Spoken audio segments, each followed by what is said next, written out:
오늘 주신 본문의 말씀 가지고 징벌을 핍박이라 착각하지 말라.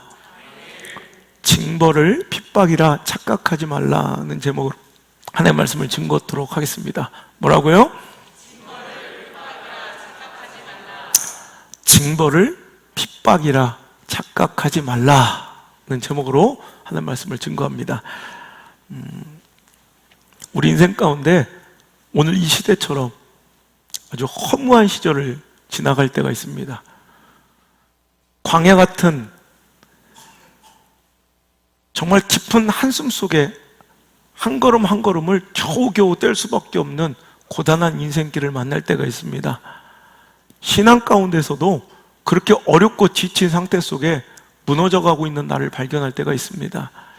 자, 그럴 때 우리가 그런 신앙의 위기와 요나 같은 폭풍과 같은 내 힘과 능력으로는 도무지 감당할 수 없는 그런 인생의 위기를 어떻게 이겨내고 극복할 수 있을까에 대해서 계속해서 설교하고 있는 거예요. 여러분, 요나가 폭풍을 만났습니다. 인간의 힘으로는 감당할 수 없는 위기를 만난 거예요. 마치 저와 여러분의 삶이 그렇지 않습니까? 우리의 영적 상태가 오늘날 조국교회가 그렇지 않습니까? 이 시대의 사회상이 그렇지 않습니까? 아무리 인간적으로 노력하고 발버둥쳐도 어떻게 이것을 막을 수가 없는 인간적 이 폭풍과 같은 이런 감염병 코로나19 사태를 우리가 맞이하고 우리 인생의 어려움이 또 합병증처럼 계속 연이어 찾아올 때 우리가 이 위기를 어떻게 극복해야 될까요? 오늘 요나의 삶을 살펴보면서 우리가 인생의 아픔과 신앙의 삶의 위기를 만났을 때 하기 쉬운 두 가지 실수를 한번 점검하며 오늘도 그 실수를 우리가 범하지 않으므로 우리가 반드시 우리 인생의 풍랑, 우리가 만난 인생의 폭풍, 신앙의 위기를 반드시 극복하고 헤쳐나가고 잘 회복할 수 있는 우리 이 시대 아름다운 한국교회와 저와 여러분 되기를 소망합니다. 요나의 인생의 위기를 맞이하는 잘함과 잘못함 두 가지가 있는데요. 오늘 이것만 우리가 잘 기억하고 우리가 만난 환난과 고난 속에서 이것만을 잘 실수하지 않으면 우리도 이 어려워 보이는 인생의 폭풍을 이겨낼 수 있다는 거죠. 그 중에 첫 번째는 신앙 중의 아픔이라고 다 핍박이라 착각하지 말라는 거예요. 우리는 인생 속에 고난과 환난과 핍박을 만날 때가 있습니다. 그 핍박을 감당하는 것은 복입니다. 여러분, 마태복음 5장 3절의 말씀에도 5장 10절의 말씀에도 의를 위하여 핍박을 받는 자는 복이 있나니 천국이 그들의 것임이라. 여러분, 예수님께서 산상수훈 가운데 말씀하신 8가지 복 중에 여러분, 의를 위하여 핍박을 받는 자, 우리에게 핍박이 왔을 때 그 핍박을 잘 견뎌내는 자는 복이 있다셨습니다. 물론 맞습니다만 우리가 기억해야 될 것은 모든 핍박이 복이 아니라 전제가 있죠. 무엇을 위하여? 의를 위하여. 즉 하나님의 뜻과 예수님의 그 의를 위하여, 그 나라를 위하여 우리가 핍박을, 박해를, 손해를 감수하였다면 그것은 분명히 마땅히 복입니다만, 그런데 내 실수와 내 범죄함과 나의 잘못된 선택을 통하여 아픔이 찾아온 것을 핍박이라, 거룩한 척하며 환난이라, 오늘도 박해라 착각해서는 안 된다는 것이죠. 하나님의 뜻과 말씀대로 살기 위한 손해와 아픔, 하나님의 계명을 지킴으로써 당하는 고통, 우상에게 절하거나 불의와 타협하기를 거부한 일로 인하여 당하는 고통, 그리고 하나님 나라와 복음의 확장을 위해 진력을 다하다가 고초당하는 것, 예수의 이름 때문에 명예가 실추되고 사회적, 정치적, 경제적 통제를 받는 것 등을 의미하는 것이 의를 위한 핍박입니다. 여러분, 오늘 요나는요 폭풍을 만났어요. 물론 그는 사역 중에 있고요, 그는요 오늘도 하나님의 사람입니다만 그의 신앙과 사역의 여정 중에 만난 폭풍이라고 다 의를 위한 핍박이 아니라는 거죠. 오늘 하나님께서는 그냥 하나님의 일, 교회 일만 열심히 하는 것을 원한 것이 아니라 그 그를 분명히 어디로 가기를 원하셨어요? 니느웨로 가기를 원하셨어요. 근데 하나님의 뜻이 분명, 하나님의 뜻은 니느웨인데 나는 그냥 다시스에서 일하고 싶은 거예요. 여러분, 착각하지 말아야 될 것은 교회 안에서 일하고 있다고 다 교회 일이 아니에요. 교회라는 조직과 시스템 안에서 일을 하고 있다고 다 교회 일을, 하나님 일을 하는 거 아니고요. 신앙의 관계 속에서 일하고 있다고 다 그것이 하나님의 일은 아니라는 거예요. 오늘 요나는 다시스 놀러 가는 거 아닙니다. 다시스에도 그는 하나님의 사람으로 주의 종으로서 일할 거예요. 하지만 하나님의 뜻대로 그는 니느웨로 가야 돼요. 니느웨에서 말씀을 전하는 게 하나님의 일이지, 자기 뜻과 감정대로, 자기 기호와 취향대로 다시스로 가서 말씀을 전하는 것은 하나님의 일이 아니라는 거예요. 자, 그때 만난 그 발걸음을 멈추게 한 하나님의 제지, 하나님의 그 범죄와 잘못된 선택과 결정에 대한 하나님의 채찍, 하나님의 징벌이 폭풍입니다. 자, 그렇다면 이 폭풍, 요나가 만난 폭풍은 오늘도 핍박이고 박해입니까? 아니면 징벌이고 하나님의 책망입니까? 분명한 것이죠. 이것은 핍박과 박해가 아닙니다. 징벌입니다. 죄에 대한 책임입니다. 무슨 말씀인지 아시겠습니까? 오늘도 저와 여러분 가운데서도 흔히들 하는 실수가요, 오늘 나에게 찾아온 아픔, 손해, 여러 가지 관계의 찢어짐, 물질의 어려움, 이 모든 것들이 다 하나님의 일을 하다가 겪어진 내가 순간 핍박이라 착각해서는 회복이 불가능한 거예요. 왜? 오늘 이 시간 이것을 통해서 회개하고 뉘우치고 깨우치고 하나님께 돌아와야 될 그 시간에 오늘도 순고하게 의로운 쪽, 내가 무슨 순교자 코스프레하며 오늘도 내가 예수님 뒤따라가 오늘도 십자가 지고 있는 순교자인 양, 오늘도 자기를 굉장히 긍휼히 여긴다는 거죠. 회개의 기회를 잃어버리기 때문에 이 착각은 절대로 해서는 안 되는 거예요. 한 자매가 회개의 강력한 설교의 말씀을 들은 그 주일날 곰곰이 말씀을 묵상하다 보니까 자기의 죄가 드러나더라는 거예요. 그날 밤에 눈물을 흘리며 하나님께 무릎 꿇고 침상에서 기도합니다. 하나님, 제가 오늘 목사님께 회개에 관련된 말씀을 들었습니다. 그 말씀에 비춰보아 제 삶을 돌아보니 전 너무나도 교만한 죄인이었습니다. 저는 거울을 볼 때마다 나의 외모의 잘남, 내가 너무 예쁘다는 것에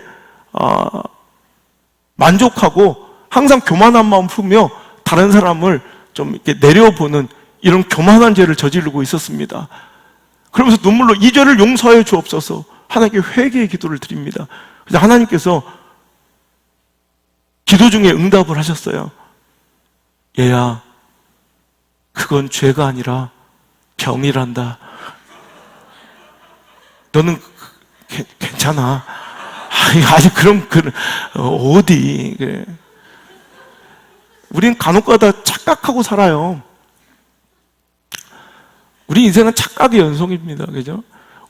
교회 안에서 벌어진 아픔, 신앙 가운데 반복되는 슬픔이 있습니까? 그럼 우리는 내가 계속 실현당하고 있다고, 내가 계속 연단받고 있다고, 내가 계속 핍박받고 있다고 생각하라며 의연한 제서로 거룩한 그 모습으로 살아요. 물론 그런 사람도 있을 테지만 제가 볼 때 신앙 안의 교회 안에서의 아픔과 핍박 중, 아픔과 어려움 중 진짜 주의 의를 위하여 핍박받는 사람 별로 없어요. 다 자기 실수와 죄에 대한 결과지.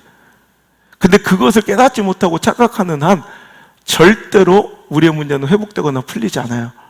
여러분, 하나님과의 관계가 풀려지길 바랍니다. 하나님과의 관계가 풀려지길 바랍니다. 제가 요즘에 한약을 먹는데 우리 집사님이 한약을 계속 보내주셔서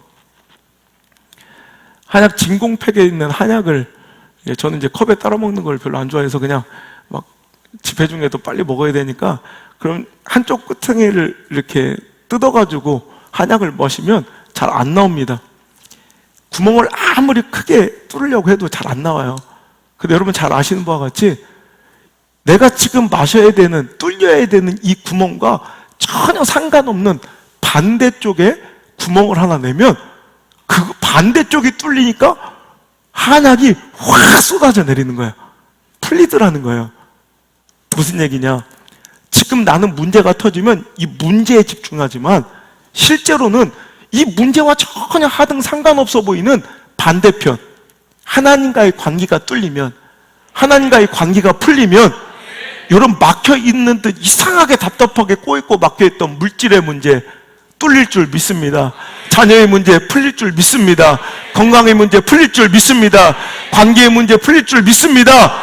그러면 오늘도 우리는 자꾸 이 문제 구멍만 바라보지만 실은 반대편이 있는 하나님과의 관계에 막힘은 없었는지를 우리는 빨리 점검할 필요가 있다는 거죠. 회개할 마음과 회개의 기회는 축복인 줄 믿으시길 바라요. 회개는 부끄러운 일이 아니에요, 절대로. 여러분, 우리가 지난 계속 코로나19에 대해서 제가 설교하는데 선제적인 이런 조치로 공격적으로 확진자를 가려내고 아주 검사받고 또 전 국민이 이렇게 말 잘 듣는 국민은 전 세계에 없어요. 우리나라는 위기를 만날 때 참 되게 멋있어져요. 진짜 우리는 가끔씩 위기를 좀 만나야 돼.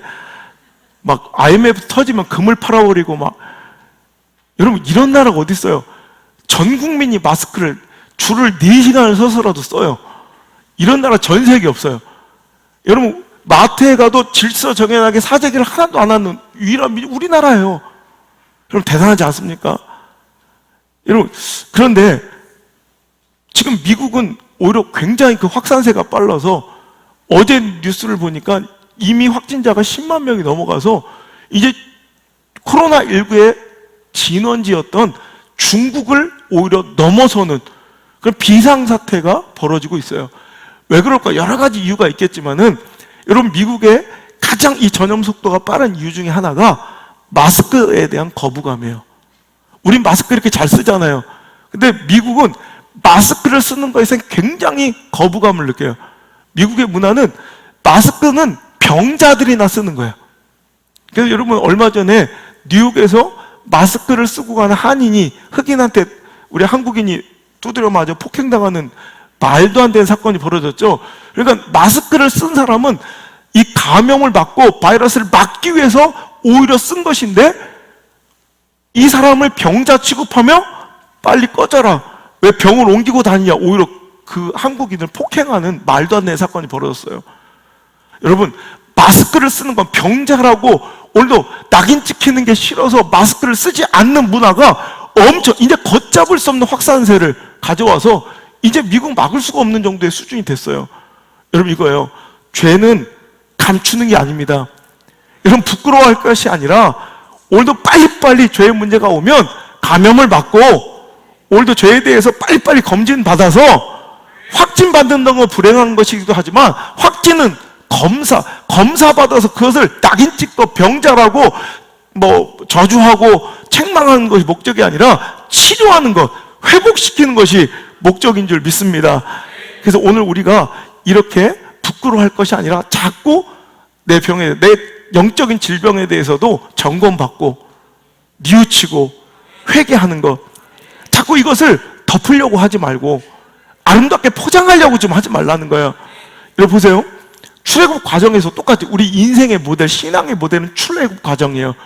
죄와 사망의 권세, 애굽과 바로의 종로로 타던 우리, 죄와 사망의 종로로 타던 우리가 전적인 하나님의 능력으로 구원받았습니다. 출애굽은 이제 죄로부터 탈출, 우리가 바로 그런 존재들, 하나님의 백성이 된 거예요. 하나님의 백성의 여러분 가장 큰 특징은 예배자예요. 예배. 노예 근성을 빼기 위해서 하나님께서 가장 먼저 훈련시키고 오늘도 계속해서 복습시키고 계속해서 가르치신 것이 바로 예배자의 훈련이에요. 이 광야의 삶이 오늘도 이 광야 같은 인생 속에서 우리가 배워야 될 것은 예배고요. 이 광야 가운데 우리는 이 출애굽 광야의 모습, 이제 우리가 꿈꾸던 약속의 땅 가나안으로 가기까지 이 광야의 생활이 우리 인생과 신앙의 모델일진데, 자, 출애굽 광야에서도 여러 가지 시련과 아픔들이 있어요. 근데 그 모든 것이 내가 천국 가기 위한, 내가 하나님의 약속의 땅을 걸어가는 keep going 하고 있는 신앙의 여정 중에 찾아온 박해와 핍박이 다가 아니라는 거예요. 자, 예를 들어서 똑같은 출애굽 과정이에요. 그 중에서 금송아지 우상을 만들고 그 앞에 춤을 추며 그 우상을 의지하다가 찾아온 하나님의 진노로 인한 죽음. 여러분, 이것은 핍박입니까? 징벌입니까? 이건 징벌입니다. 근데 눈앞에 시퍼런 홍해와 나를 죽이려고 옥죄어오는 애굽의 철병거. 자, 이것은 핍박입니까? 징벌입니까? 이건 핍박이에요. 자, 광야 중에서 조금만 돌아가고 배가 고프고 물이 없어도 원망하고 하나님을 대적하다가 찾아온 그 위기들, 수많은 사람이 불뱀에 물려 죽고, 여러분 수많은 사람이 진노의 불에 여러분 쓰러져가는 것, 이것은 핍박입니까? 징벌입니까? 이건 징벌이에요. 하지만 아말렉과 미디안과의 여러분 맞닥뜨리면서 그들이 막 힘겹게 버겁게 싸워가는 거, 기도로 이겨내는 거, 결국 그 아말렉과의 전투에서 이겨내는 거, 여러분 이것은 징벌입니까? 핍박입니까? 이건 핍박이에요. 아시겠죠? 우리 인생에도 똑같이 신앙의 여정 중에 찾아온 아픔이라고 다 핍박은 아니라는 거예요. 이걸 구별할 수 있는 영적인 분별력이 있을 때만이 핍박은 감당하고 버티면 되는 거고요. 징벌은 회개하고 뉘우쳐야 되는, 그 해결의 솔루션이 다른 건데도 불구하고 우리 신앙 안에 찾아온, 사역 중에 찾아온 그 모든 것을 다 핍박이라 박해라 치부해버리니 회복이 없이 동일한 종류의 아픔이 교회 이름만 바뀌어서, 목사 이름만 바뀌어서, 상대편 이름만 바뀌어서 계속 죽을 때까지 반복되고 있는 것이 아닙니까? 왜? 깨우침이 없으니까, 돌이킴이 없으니까. 여러분, 다윗의 인생을 볼까? 한 사람의 인생도 마찬가지예요. 똑같은 하나님이 사랑하신 다윗이라도 그의 인생 가운데 만난 많은 아픔들이 다 핍박도 아니고요, 그렇다고 다 징벌도 아니에요. 여러분, 다윗이 골리앗을 쳐 죽이고 민족의 영웅이 되어져 사울의 시기와 질투로 인하여 그 꽃다운 청춘의 때를 광야를 다 도망쳐 다니며 힘겹게 어렵게 사는 사울의 공격은 핍박입니까? 징벌입니까? 이건 핍박입니다. 사울로 인하여 받는 것은 의로운 픽박이, 하나님의 뜻을 감당하고 이루기 위한 픽박이죠. 그런데 그가 인구조사를 해서 전염병과 민족의 수만 명이 죽어버리고, 그가 우리아의 아내 바세바를 범함으로 해서 찾아온 아들의 죽음, 여러분 이것은 픽박입니까? 징벌입니까? 이건 징벌입니다. 여러분, 우리 인생도 마찬가지예요. 우리 신앙의 여정도 마찬가지고 개인의 인생도 마찬가지예요. 어려움이 있어요. 아픔이 있어요. 그렇다면 여기서 우리는 분명히 점검해 봐야 돼요. 이것은 핍박인가? 징벌인가? 요나의 인생에 찾아온 이 폭풍도 핍박입니까? 징벌입니까? 이건 징벌입니다. 요나는 그걸 알았다는 게 축복이고 은혜라는 거예요. 여러분, 오늘 보세요. 자, 10절의 말씀 시작. 자기가 여호와의 얼굴을 피함인 줄을 그들에게 말했습니다. 나는 하나님을 사랑하고 경외하는 사람인데 내가 하나님의 얼굴을 피하여, 하나님의 뜻을 피하여, 하나님의 의를 피하여 충돌하고 반대하고 저항하다가 내가 그 뜻을 불순종하였기 때문에 벌어진 이 폭풍인 걸 그가 알았다는 거, 이게 은혜예요. 근데 대부분의 사람들은 내가 오늘 주의 일을 하고 있고 주의 종인데 폭풍을 만나요. 그럼 그것이 다 의를 위한 핍박이고 내 사역 중에 순교자적인 되게 헌신이라고 착각하면서 회개하고 주님 앞에 부복해야 될 그 시간을 의로운 척 살아가다가 여러분 그 기회를 놓쳐버릴 때가 얼마나 많냐는 거예요. 자, 12절. 그가 대답하되 나를 들어 바다에 던지라. 그리하면 바다가 너를 위하여 잔잔하니 너희가 시작. 이 큰 폭풍을 만난 것이 나 때문인 줄을 내가 아노라 하니라. 여러분, 이것이 바로 이 요나의 회복의 시작입니다.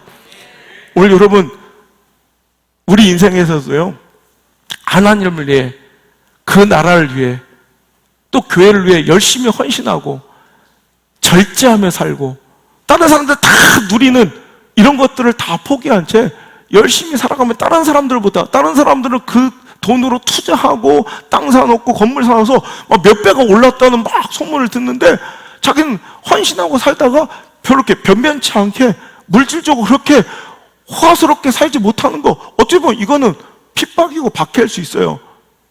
하지만 자기가 불성실하게 살고 탐욕을 부리다가 사기를 당하거나 혹은 한탕주의를 노리다가 오늘도 여러분 힘겹고 괴롭게 사는 거, 이것은 핍박이 아니에요. 박해가 아니에요. 이건 징벌이고 죄에 대한 책임이지. 무슨 얘기인지 아시겠어요? 자, 군대에 가서 내가 술을 먹지 않거나 우상에게 절하지 않는 거, 또 어디 회사에 가서 고사를 지나 내가 거기에 엎드려 절하지 않는 거, 이것을 위해서 회사에서 너만 잘났냐 이 왕따 당하는 거, 인간적 관계가 깨어지는 거 있어요 없어요? 이건 핍박이에요. 그때 누가 봐도 인격이 없고 말도 막하고 교만에 빠지고 이간질 잘하고 그러다가 외로워져. 교회에 친구가 없어. 그건 핍박이 아니라 징벌이고 죄에 대한 책임이란 말이에요. 우리 이걸 혼동한다는 거예요.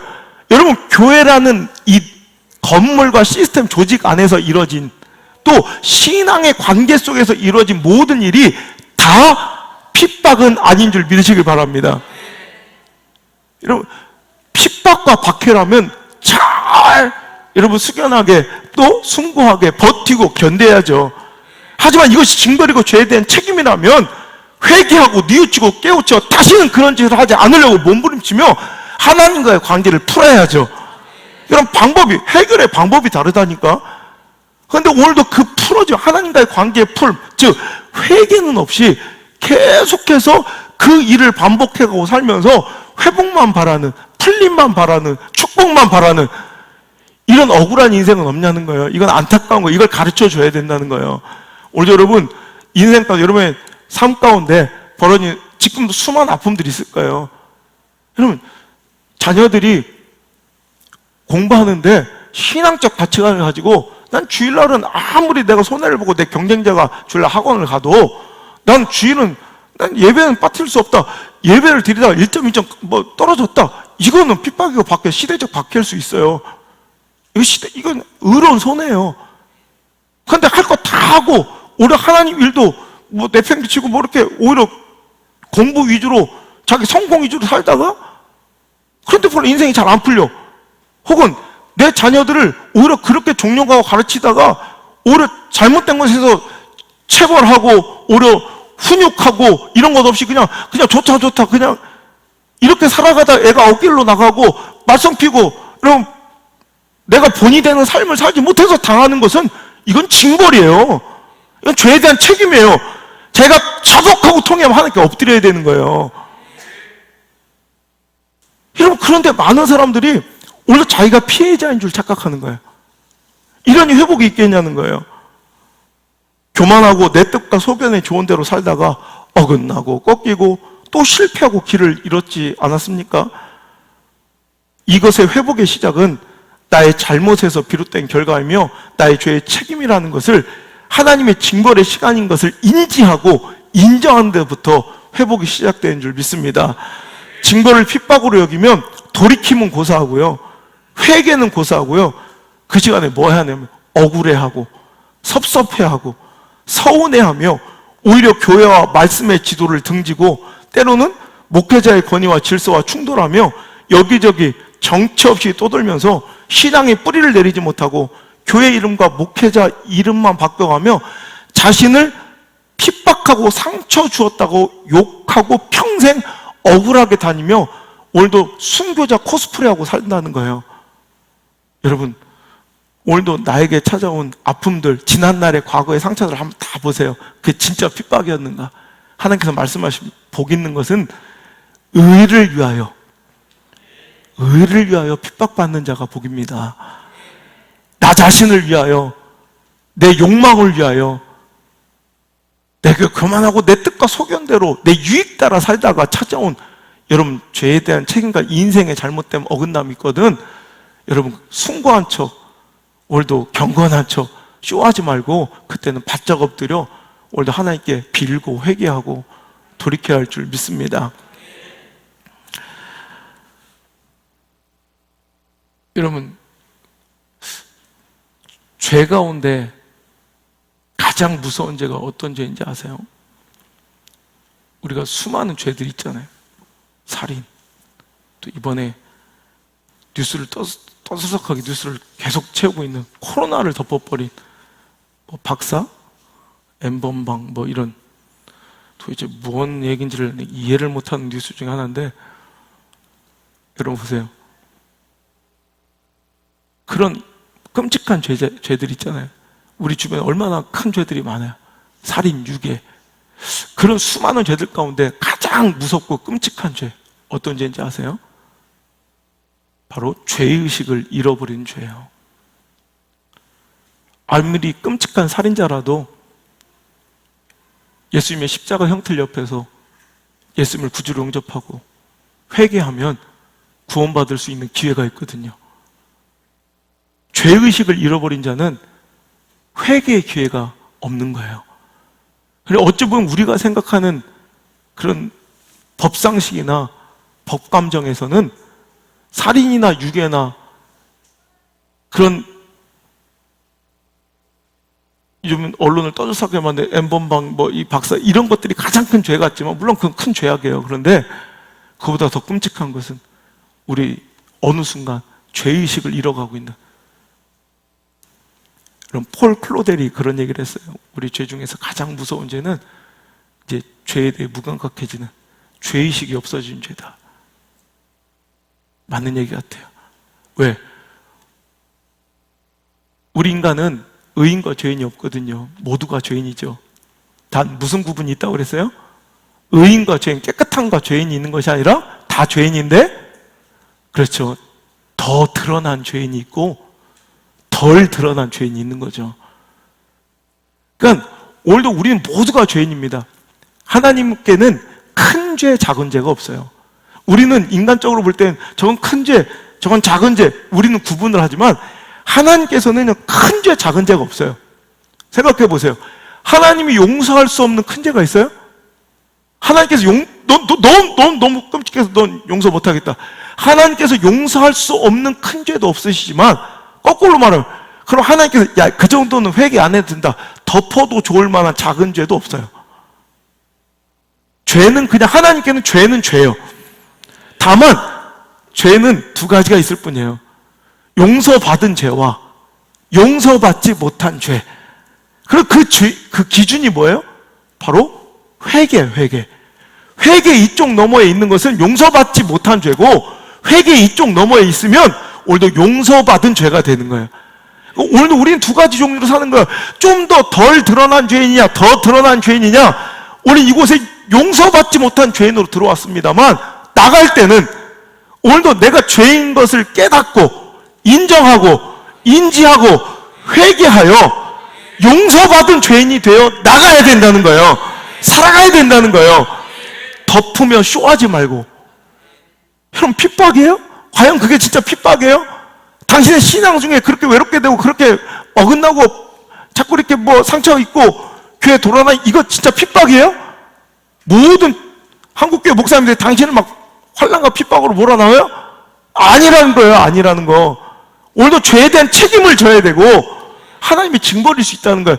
똑같은 일을 반복하지 말고 이제 나의 실수임을 인정하고 오늘도 다시는 그런 죄를 저지르지 않도록 오늘도 나를 말씀 가운데 비춰보고 다스려야지 그 문제가 풀리는 거지.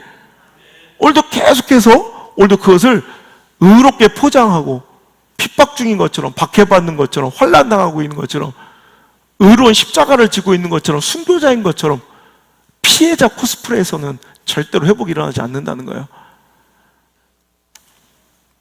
오스왈드 챔버스는 또 이렇게 얘기합니다. 죄의 가장 무서운 속성 중에 하나는, 죄는 저지르면 저지를수록 그 죄에 대한 의식이 무감각해진다는 것이다. 이게 무서운 거예요. 여러분, 음식은 먹으면 먹을수록 포만감이 생겨서 못 먹잖아요. 근데 죄는 안 그래. 죄는 지면 질수록, 오히려 그 양이 많아질수록 오히려 그 죄의 의식은 없어져 가요. 그래서 그 죄에 대해서 무뎌진다는 거예요. 이게 죄의 속성 중에 가장 무서운 속성 중에 하나라는 거예요. 오늘도 여러분, 무뎌지고 있는 죄는 없습니까? 그래서 이제 이것이 죄에 대한 책임이며 하나님의 진노이며 형벌인 것조차 알지 못하고 살아가는 자들 없습니까? 여러분, 그거 아세요?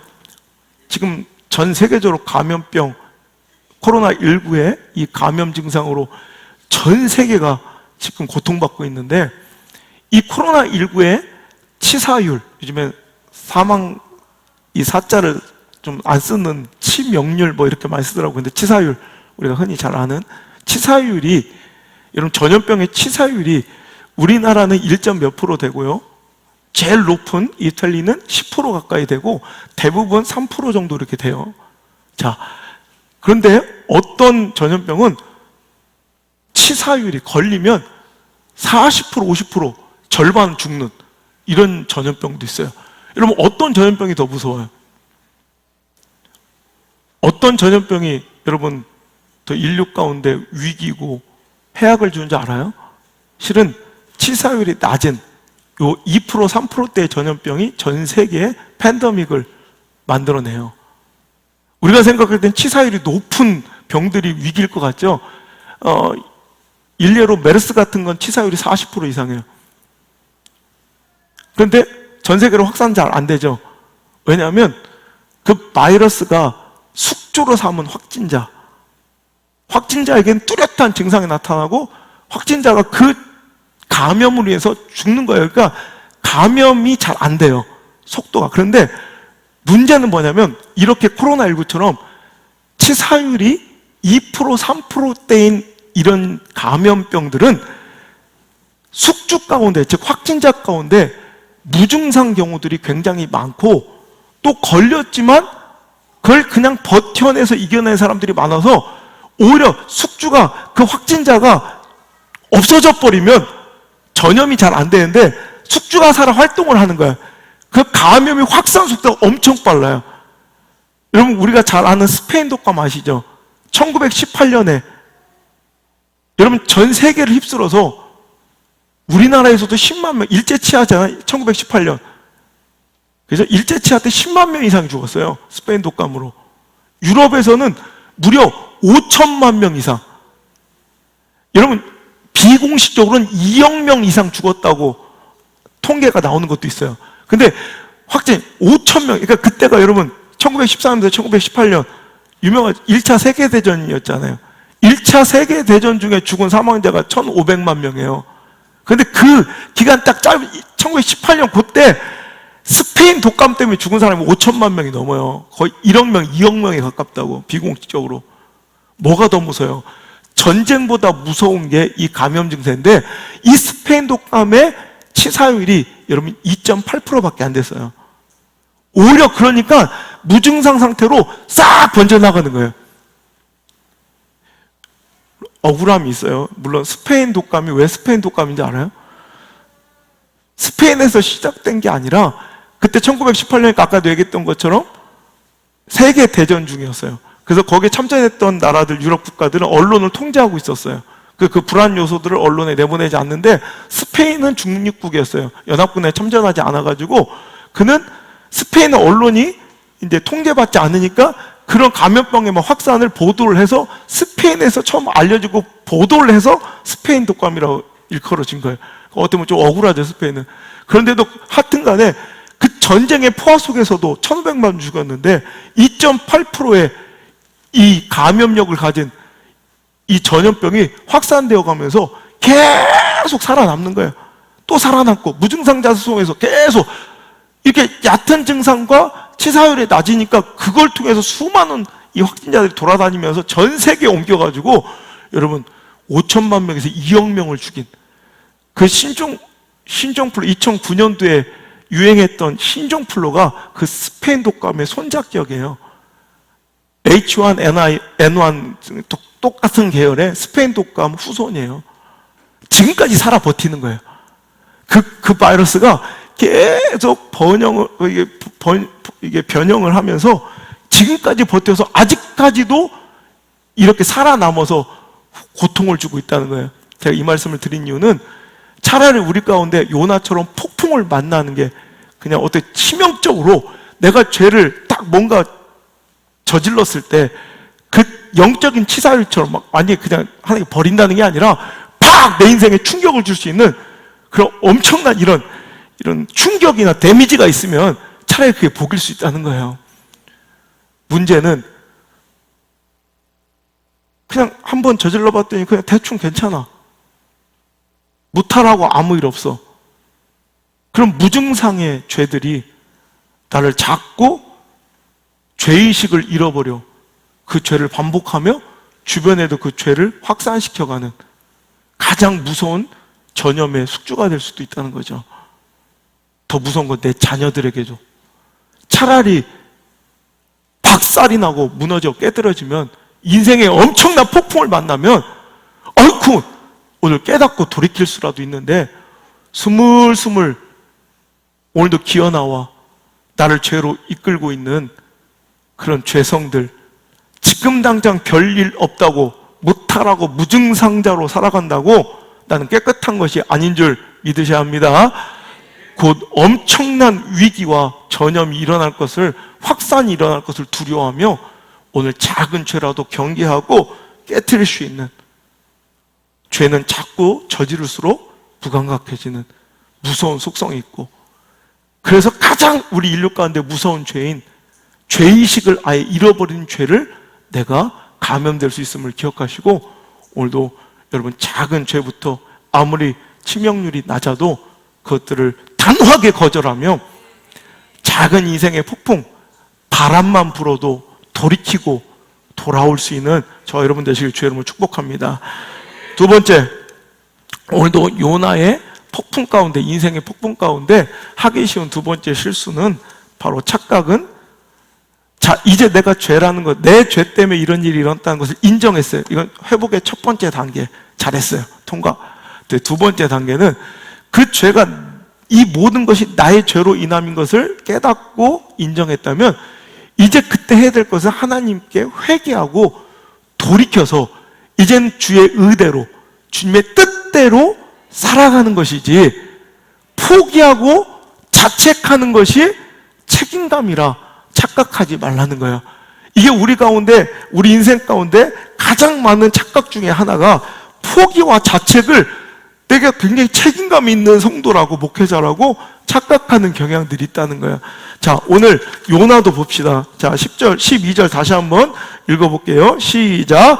그가 대답하되 나를 들어 바다에 던지라. 그리하면 바다가 너를 위하여, 너희가 이 큰 폭풍을 만난 것이 나 때문인 줄을 내가 아노라. 자, 하나는 성공하고 하나는 틀렸어요.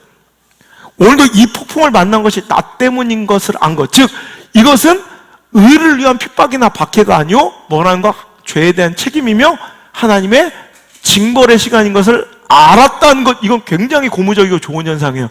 그런데 자, 알았다면 어떻게 해야 됐을까? 그는 그 자리에서 죄를 뉘우치며 회개하고 무릎을 꿇고 그 인생의 방향, 내 뜻과 정욕과 소욕대로 다시스를 향했던 내 인생의 방향을 니느웨로 돌리는 것이 맞는 거지, 바다에 뛰어드는 것, 모든 것을 끝장내버리는 것, 사역을 중단하는 것, 포기하는 것, 이것이 하나님께서 원하시는 아름다운 모습, 하나님이 진정 원하시는 신앙의 모습이 아니라는 거예요.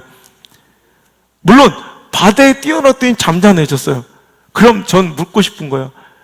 하나님이 과연 진짜 요나가 바닷속에 빠지는 걸 원하셨을까? 우리가 이것 때문에 겸허가 된 주일학교 선생님들이 이 바다에, 물론 요나가 안 빠졌으면 설교할 거리가 굉장히 많이 줄어들었을 거예요. 왜? 큰 물고기 사건이 없어지니까. 물고기가 그를 뱃속에 삼켜서 3일 동안 회개하고, 여러분 육지에 뱉어내는 이것이 어찌 보면 불필요한 과정일 수도 있다는 거예요. 여러분, 이 폭풍이 몰려왔습니다. 그럼 그때 자포자기하면, 그러니까 하나님께서 일을 한 번 더 과정을 거치셔야 되는 거예요. 그 자리에서 회개하면 돼요. 무릎 꿇으면 돼요. 한번 잘못했습니다. 아, 맞습니다. 제가 갈 곳은 니느웨였습니다. 여러분, 거꾸로 제가 요나서를 다시 쓴다면 다시는 이런 물고기 사건이 안 나오길 바랍니다. 어찌하면 이 폭풍이 멈추겠느냐? 예, 내가 진정 주님께 회개하고 자복하며 이제 이 배가 다시스를 향하고 있는데 하나님의 뜻대로 니느웨로 향하면 됩니다. 알았다, 넌 빨리 회개하라. 회개하고 그들이 뱃머리를 돌려 니느웨로 향할 때 그 배가, 하나님은 폭풍이 멈추고 모든 징벌이 끝나는 거, 이것이 더 아름다운 신앙의 모습 아니겠습니까? 근데 잘못된 신앙인들, 잘못된 사역자들은 뭔가 불필요한 두 가지 실수를 자꾸 반복하니까 사역이 안 되는 거야. 어떤 사역 중에 만나는 모든 아픔과 손해들을 다 핍박이라 박해라 치부해버리고 자기가 의로운 양 회개해야 될 시간에 회개하지 않는 것도 이것도 문제지만, 자기 죄를 발견한 사람들이 그럼 그때부터 돌이켜서 내 인생의 방향과 사역의 방향을 하나님께서 원하시는 니느웨로 향해야죠. 근데 그때부터 극단적으로 내가 내 죄인 걸 깨달아서 나 같은 것이 뭘 한대요? 그만둘게요. 이런 포기와 자포자기와 내려놓음과 중단, 끝이라는 바다에 스스로 뛰어내리는 것을 굉장히 영적인 책임감 있는 사람들로 착각한다는 거예요. 하나님 그걸 원하지 않으세요. 회개하는 거, 돌이키는 것을 하나님 기뻐하시죠. 여러분, 나의 불순종으로 내가 원하지 않는 삶과 맞닥뜨렸습니까? 이제는 바다 위에 뛰어들 것이 아니라, 포기할 것이 아니라, 사울처럼 자결할 것이 아니라, 가룟 유다처럼 목맬 게 아니라, 그럼 끝장! 여러분, 마치 베드로처럼 구질구질해도 다시 하나님 품으로 돌아와 하나님의 양을 치는 자리로 와야 돼요. 사도 바울처럼 내 안에 악한 본성이 막 난리를 쳐도 내가 볼 때 난 괴수 중에 괴수인 것 같고, 내가 원하는 바 선을 행치 않고 내가 악한 것을 행하는, 사도 바울도 얼마나 고민을, 그렇다고 그것을 때려치는 것이 아니라 하나님이 원하신 대로 자꾸 표대를 향하여 달려가는 것, 자꾸 몸을 돌이키는 것, 삶의 반경으로 돌이키는 것, 여러분 이것이 하나님께서 원하시고 뜻하신 바지, 툭하면 바다에 뛰어들어 포기해버리고 중단해버리고 그만둬버리고, 이건 절대로 그래서는 안 된다는 거예요. 여러분, 지금까지 우리는 거의 대부분 이 두 가지 실수를 반복해요. 무조건 아픔이 왔으면 내가 피해자인 줄 알고, 또 그 피해자인 것을, 내가 죄인인 것을 확인했다면 오늘도 돌이켜 회개해야 될 그 시간에 오히려 포기, 자책. 여러분, 하나님께서 여러분 자책을 원하는 게 아니에요. 자책하고 포기하고 낙심하고 절망하는 걸 원하는 게 아니라 돌아와라, 돌이키라 하시는 게 하나님의 뜻인 줄 믿습니다. 제가 이번 주에 상담을 했던 한 목회자가 있습니다. 오늘 이 설교가 당신에게 답이 되길 원합니다. 지금 사역의 중단을 통해 아파하고 있는 사람이 있어요. 얘기를 들어보니까 핍박과 박해를 받았다고, 그래서 내 사역이 중단되어서 지금 엄청난 고난과 시련 중에 있었다고 생각하는 분이 있더라고요. 단호하게 얘기했어요. 이건 핍박이 아닙니다. 박해가 아니라 당신의 죄에 대한 책임이었습니다.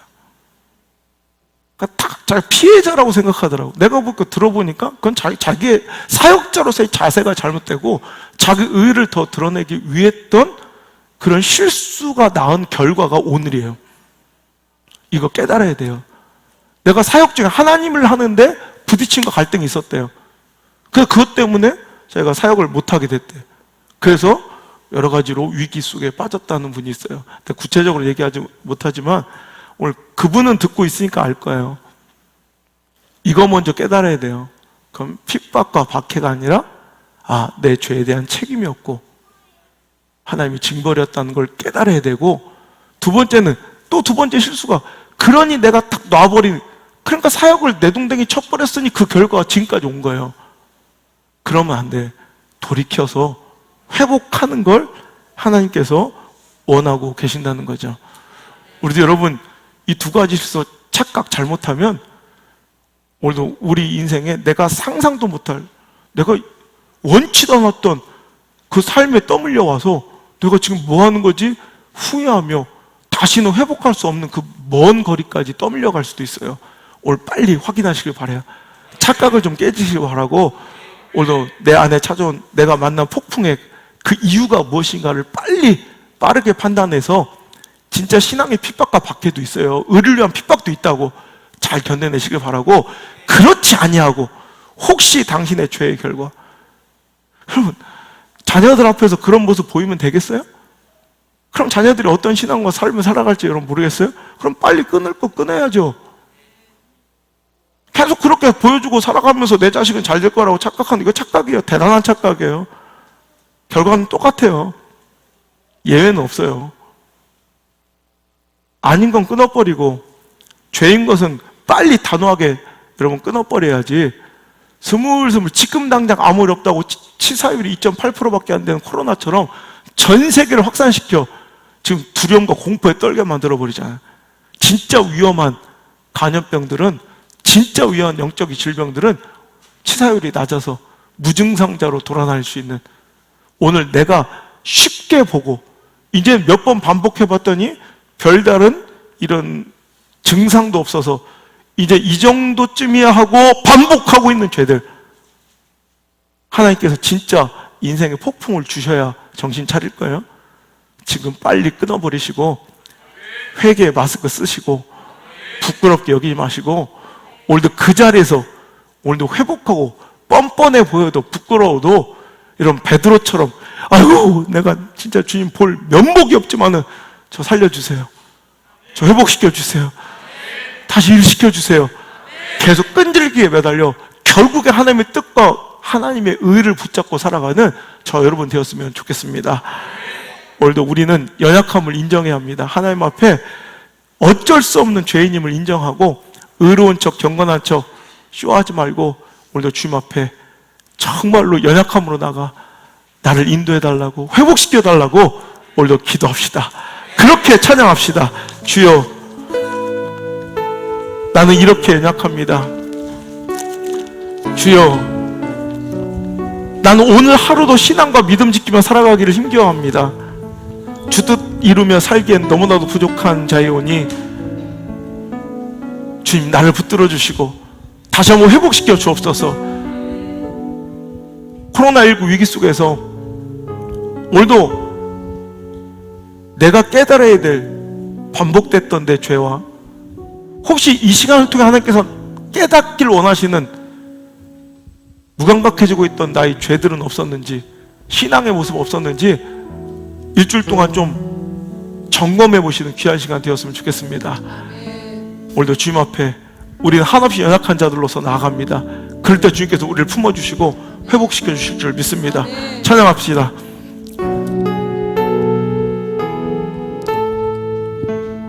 주여, 우린 연약합니다. 주여, 우린 연약합니다.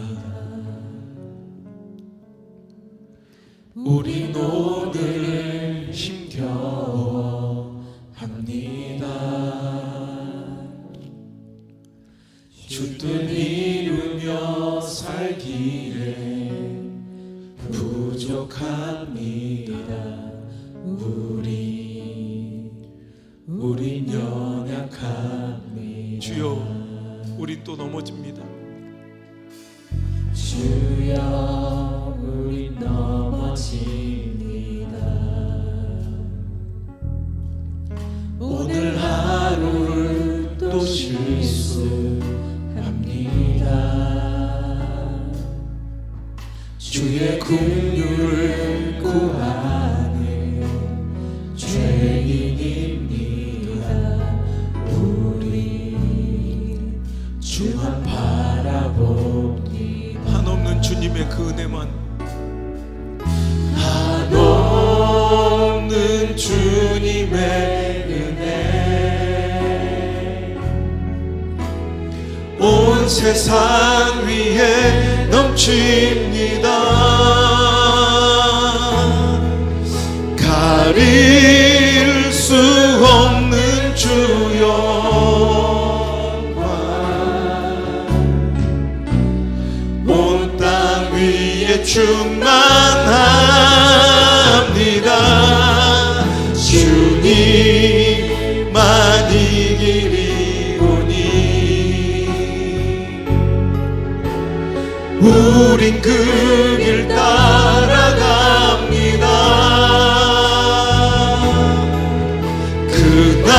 그날에 우리를 이루실 주는 완전합니다. 주여, 우린 연약합니다. 다시 한번 고백합시다. 주여, 우린 연약합니다. 우린 오늘을 힘겨워합니다.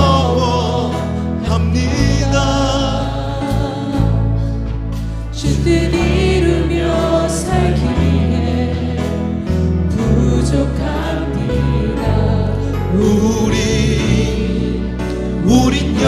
연약합니다. 주여 우린 넘어집니다. 주여 우린 넘어집니다. 오늘 하루를 또 실수합니다. 주의 긍휼을 구하는 죄인입니다. 우리 주만 바라봅니다. 한없는 주님의 은혜만이 나를 살립니다.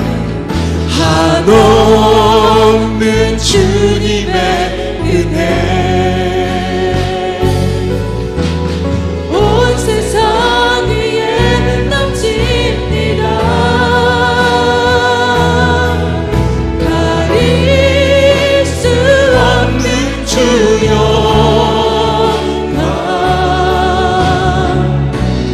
온 땅 위에 충만합니다.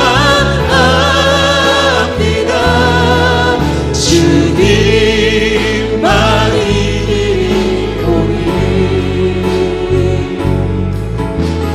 우린 그 길 따라갑니다. 그날에 우릴 이루시 주는 완전합니다. 한없는 주님의 은혜만이 한없는 주님의 은혜 온 세상 위에 넘칩니다. 가릴 수 없는 주여 온 땅 위에 충만합니다.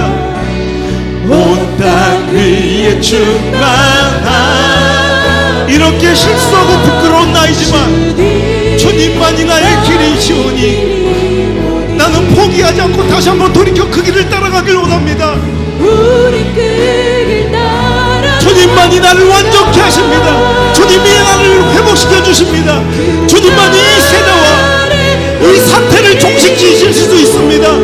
주여 은혜와 자비를 우리에게 베풀어 주옵소서. 주님의 은혜가 필요합니다. 한없는 주님의 은혜를 한없는 주님의 은혜 하늘의 문을 활짝 여시고 온 세상 우리에게 폭포수처럼 넘칩니다. 소낙비처럼 퍼부어 주옵소서.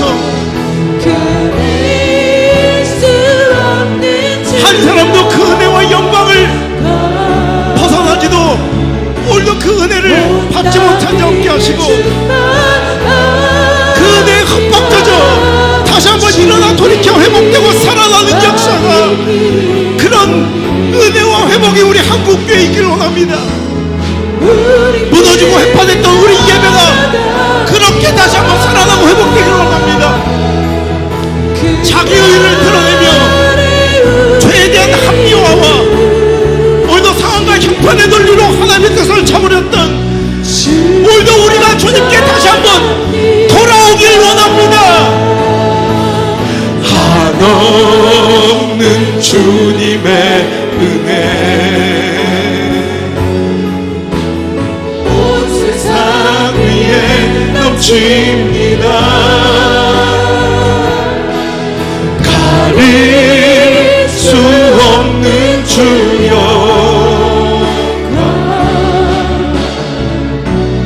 온 땅 위에 충만합니다. 주님만이 이리오니 우린 그 길 따라갑니다. 그날에 우릴 이루시 주는 완전합니다. 주여 우린 연약합니다. 우린 오늘을 힘겨워 합니다.